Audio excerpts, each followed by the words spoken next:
Well, the community of Franklin, just south of Waco, was hit by an EF3 tornado yesterday. That means winds of up to 165 miles per hour. And Robertson County officials say that tornado caused at least $3 million worth of damage. Several people were hurt in that tornado, but thankfully no one was killed. Juan Rodriguez spoke with people who are now helping each other rebuild what was destroyed.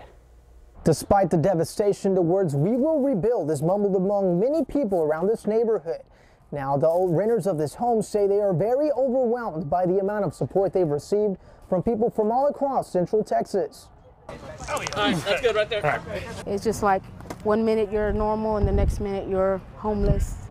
This is the boys' bedroom. It's an unexpected heartbreak for Connie Henry and her big family. There's a chair for my dining room. Clothes, my kids' clothes are scattered. A Category 3 tornado ripped through the place they called home. We're right here. A tiny hallway was their method of survival. The 140 miles an hour winds took nearly everything they owned. Your family has to help you. There's no other way to put it. Community family, blood family.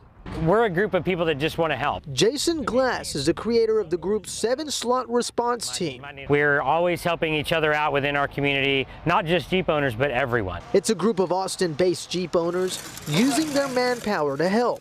People don't know where to start. Generally, that kind of gets the ball rolling for them to realize that everything's going to be okay. Connie says their help is a small light at the end of the tunnel, and it's a sense of gratefulness the family will forever cherish as they rebuilt the mess left behind by the tornado. Just a blessing to see how everybody came together to help everybody.